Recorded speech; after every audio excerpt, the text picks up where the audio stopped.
Colorado could see a surge in condo and townhome construction by this time next year. After years of debate, Senate lawmakers have passed a bill aimed at reducing costly litigation that's caused many builders to pull out of Colorado. In 2007, there were 146 condominium developers here. Today, there are just 23 in the entire state. And since 2008, condo construction has dropped 80%. Your political reporter Sean Boyd has covered this issue for the last decade. Sean joins us now live downtown. And Sean, this is about increasing affordable housing. Yeah, condos and townhomes used to offer a chance at home ownership for those who couldn't afford single-family homes. They now make up less than 5% of new home starts, leaving many people stuck renting. Before 2009, developers built an equal number of apartments and condos. They're now building 14 apartments for every one condo. This bill? There are a lot of people who work hard, save their money, and they are stuck forever living in an apartment.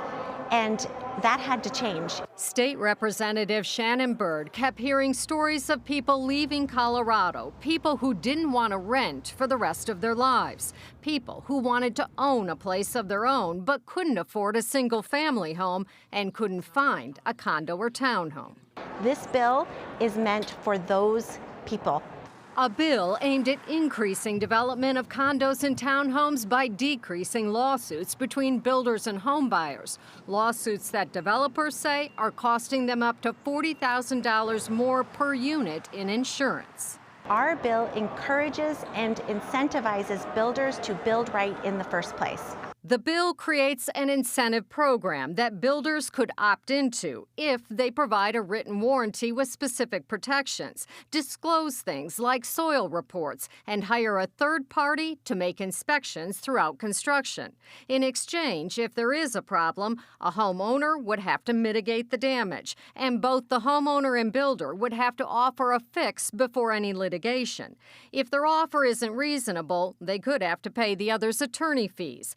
Homeowners would have 6 years after discovering a problem to file a lawsuit, and an HOA would need approval from 65% of owners to sue.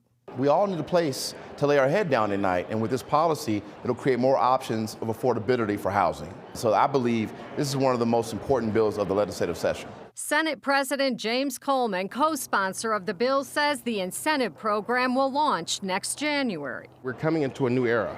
Tyrone Adams, CEO of the Colorado Association of Realtors, says it can't come soon enough. Condo construction has dropped from 3,000 units a year to 600. And those condos are the higher end.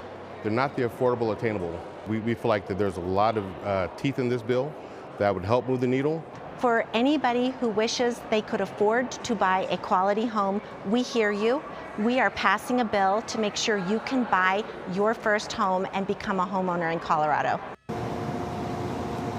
A similar bill by Representative Bird failed last year, so she held more than 80 meetings with stakeholders, and in the end, the groups that represent homeowners and builders don't support the bill, but they don't oppose it either.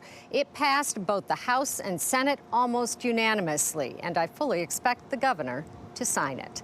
Live in Denver, Sean Boyd covering Colorado First. All right, Sean, thank you so much for breaking that down for us.